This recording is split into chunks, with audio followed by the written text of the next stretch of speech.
Hey everybody, welcome back to Let's Talk. My name is John, and today here on the channel we're going to be talking about 1992's Bad Lieutenant and its brand new KINO LORBER 4K Blu-ray that just came out. But before we get into that 4K Blu-ray review, I like to give a quick film review, and that's what we're going to do right now. So if you want to skip ahead to the 4K Blu-ray review, you can do that right now. So Bad Lieutenant was originally released in November of 1992, the very same year that I was born. It also came out the same year as Reservoir Dogs. And why is that important? Because this movie stars Harvey Keitel. You're gonna be okay! Say the goddamn words! You're gonna be okay! Now, this might not be a better film than Reservoir Dogs. I love Reservoir Dogs. But this performance by Harvey Keitel is unmatched. It's easily his best performance, and Harvey Keitel has given so many great performances, but he was on top of the world in 1992 with just some great acting, and he really does give a world-class performance in this movie. He plays the title character of the Bad Lieutenant. You cocksucker! You fucking miserable fucking cocksucker! He doesn't have a name in the movie. He's just listed in the credits as the lieutenant. And man, he is a piece of shit. Let's just get that out of the way. There is no redeeming qualities about this guy. This is a deep character study of somebody with the worst vices and pretty much has every vice imaginable. He's addicted to drugs. He's addicted to sex. He's addicted to gambling. And not just any drugs. He's addicted to pretty much all of them. He loves heroin. He loves coke. He loves crack. He just loves doing drugs. And this movie is directed by Abel Ferrara, who is a New Yorker himself. He's probably most known for directing the film King of New York, which I absolutely love. But I go back and forth. What movie do I like more, The King of New York or Bad Lieutenant? I really appreciate Harvey Keitel's performance in this movie. And what's the plot of this movie? Well, the plot is really not what this movie is about. It's really a movie about this character. It's really just a character study. You're only following around Harvey Keitel's character as he just gets worse and worse and worse. But if there's like a very loose plot of this movie, at the very beginning of this film, the Mets, the New York Mets, are down 3-0 to the Los Angeles Dodgers.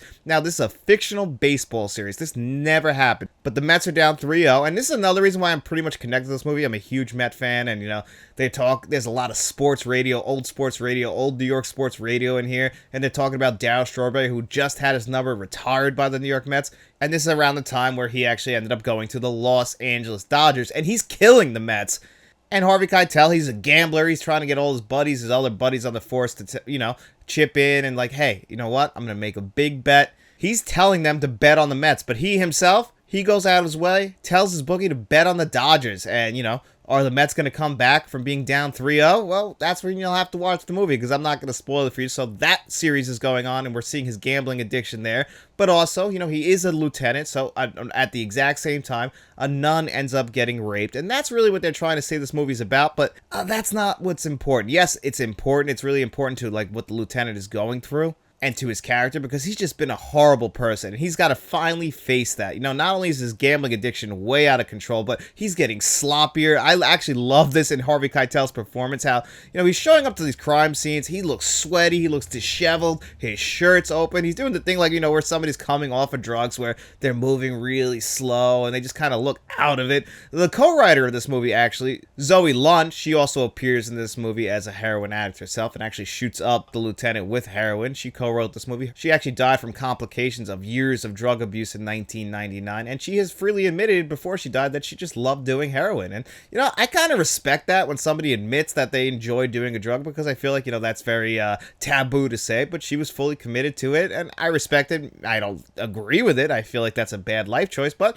it's her life. She made that choice, and she co-wrote this movie with Abel Ferrara, who himself was actually doing drugs during the making of this movie, to really get into the grittiness and the dirtiness of this movie. And this is the kind of movie you watch and you're gonna have to take a shower after. This is not a movie for everybody. Like I was just saying about this character, he is unredeemable. It's very hard to watch this movie. It's very similar to like Uncut Gems that the Safdie brothers did a few years ago starring Adam Sandler, but 10 times worse. There's a lot more nudity in this movie, a lot of frontal nudity from Harvey Keitel, which he's done in a few movies, so he just must love taking his clothes off, and apparently he was staying in character throughout a lot of the filming, which makes sense because this movie really is a showcase of his acting skills. And if you didn't think Harvey Keitel could act, definitely watch Bad Lieutenant, but this movie was rated NC-17. They had to cut it to get it down to an R rating, but the NC-17 version, the unrated version, is the one that's included in here, and that does include a scene that was completely cut from a lot of countries, and to get it down to an R rating. So there's a certain scene with a couple of young girls, and the lieutenant does something absolutely disgusting, and I know people are going to be very uncomfortable with that scene, the over amount of drug use, and this movie feels like an anxiety attack. So this movie is not going to be for everybody. If that doesn't sound like something you'd be interested in, I completely understand, but if you want to see a world-class performance, I definitely recommend this film, because you're not going to get that many great acting performances than you do in this. And it feels very real. If you've known somebody who's been on drugs or addicted to gambling, they kind of end up like this. But the thing is with this guy, he's a lieutenant for the NYPD, so he's abusing his power too. So that's really tough to watch. And it is a tough watch, but you will really appreciate it. It is still a great film, one that I can definitely recommend. It's just one that I don't think is going to be for everyone. But if it is for you, maybe you want to check it out on this KINO LORBER 4K Blu-ray that we're going to talk about right now. Where were you? Where the fuck were you? I know the pitching's been bad. I know no clutch hitting in 86. So, here it is. Bad Lieutenant on 4K Blu-ray, courtesy of KINO LORBER. And this got announced like 2 years ago, maybe a little bit less at this point, but one of the first episodes of Let's Talk Physical Media, we talked about KINO LORBER doing this 4K transfer, and it finally came out. This is what I couldn't wait for, like I was saying in the film review portion. I'm a big fan of this movie, even though I know it's not for everybody. And it's rare that I buy a movie digitally, but I actually do own Bad Lieutenant digitally, because the first time I ever saw this movie, I was reading a list about Harvey Keitel's best performances, and at number 1, they put Bad Lieutenant. So I was like, oh, let me check this out.